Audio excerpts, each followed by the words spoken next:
Finaliser une œuvre, c'est délicat. Il faut que ce soit mémorable, respectueux, grandiose. La série The Walking Dead se conclut au bout de sa 11e saison. Lourde responsabilité de conclure une telle série. Saviez-vous qu'une fin alternative a d'ailleurs été tournée? S'il y a quelqu'un quelque part, si vous me recevez, s'il vous plaît, répondez-moi. La problématique pour conclure The Walking Dead, c'est que Walking Dead, c'est à la base l'histoire de Rick Grimes. C'est lui qui nous introduit l'univers après son coma, c'est autour de lui que la majorité des arcs narratifs tournent du début de l'épisode 1 à l'épisode 5 de la saison 9. D'ailleurs, The Walking Dead est l'adaptation du comics Walking Dead, où la finalité du comics était claire et nette depuis le départ. L'auteur Robert Kirkman dit dès le tome 2 « Je vois Walking Dead comme la chronique de l'existence de Rick. On ne se demandera jamais ce qui arrivait ensuite à Rick.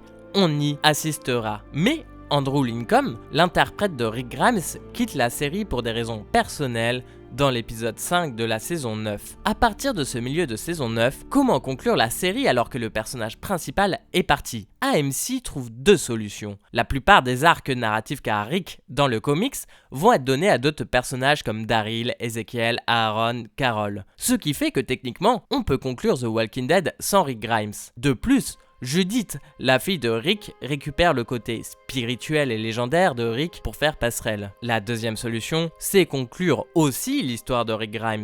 Car oui, Rick n'est pas mort sur ce fameux pont, il est enlevé par une organisation inconnue, le CRM. Oui, conclure l'histoire de Rick, mais non dans la série originale, mais dans un spin-off qui lui sera consacré, avec un retour de l'acteur, ainsi que Michonne, son grand amour. Mais c'est là où AMC a une problématique majeure. Comment conclure une histoire qui est loin d'être finie? C'est pourquoi la fin de The Walking Dead n'est pas une vraie fin. Elle ne sert finalement que de préparatif aux 3 spin-offs prévus pour la suite. Dans le grand final de The Walking Dead, Maggie et Negan ont une discussion pour préparer Dead City. Daryl part en moto à la recherche de Rick en prévision de la série Daryl Dixon. Et surtout à la fin, le coup de pied dans la fourmilière, un plan sur Rick Grimes pourchassé par un hélicoptère. Évidemment, le plan tisse ce fameux spin-off sur Rick et Michonne. Contrairement au comics qui a une énorme ellipse temporelle dans son prologue avec une fin grandiose, la série se contente d'une petite ellipse d'1 an pour conclure son dernier épisode avec une fin en demi-teinte. Le dernier plan étant Judith et RJ Jr. sur les murs d'Alexandria, surplombant champs et moulins en dehors de la ville, regardant vers l'avenir. Mais Greg Nicotero, producteur, réalisateur et responsable des effets spéciaux de la série, a révélé qu'au lieu de cette petite ellipse temporelle d'1 an, c'est un saut dans le temps de 25 ans qui aurait dû avoir lieu, beaucoup plus proche du final du comics.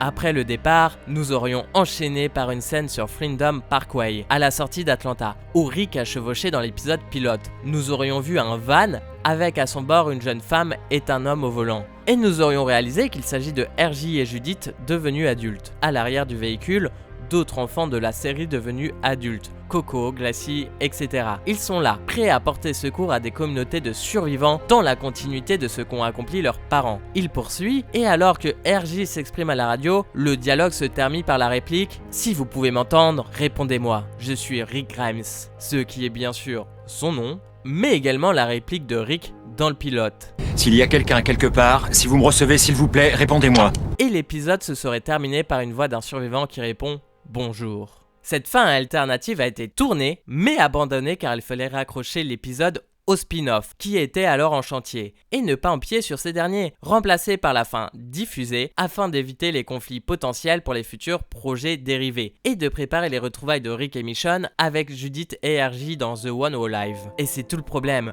j'aime l'univers Walking Dead de tout mon cœur, je fais d'ailleurs une vidéo tous les mardis sur Walking Dead, alors abonne-toi. J'aime Walking Dead, mais je ne peux que constater que la fin de la série principale est totalement gâchée pour qu'AMC ait le champ libre pour faire n'importe quelle idée de spin-off derrière la tête. La fin est gâchée car rien n'est réellement conclu. Il n'y a pas de mort marquante, désolé Rosita. Pas d'énorme saut dans le temps à la manière du comics, juste une victoire du groupe sur le Commonwealth et ce petit saut dans le temps d'une année. Si c'est grandement dommage pour la série mère, c'est d'une autre manière une chance pour tous les fans de retrouver de nouvelles aventures dans cet univers incroyable, car le champ des possibilités est incroyable pour la suite de The Walking Dead. Aussi bien en littérature, on a d'ailleurs eu le droit récemment à la trilogie de comics Clémentine, qui est vraiment bien, mais aussi en série, D'ailleurs, Scott Gimple, scénariste et producteur exécutif de The Walking Dead, lors d'une conférence anniversaire de la série à Cannes, a confié « C'est bien possible qu'on voit encore ce groupe pendant les 15 années à venir. Il y a beaucoup de continents à visiter et d'opportunités d'évolution des personnages. C'est vraiment excitant de voir jusqu'où on peut aller. L'avenir de Walking Dead semble donc radieux. » Merci d'avoir regardé cette vidéo, on a pu découvrir pourquoi nous n'avons pas eu cette fin alternative et qu'est-ce que cela signifie pour l'avenir de l'univers de Walking Dead. C'était Al, à bientôt sur les internets.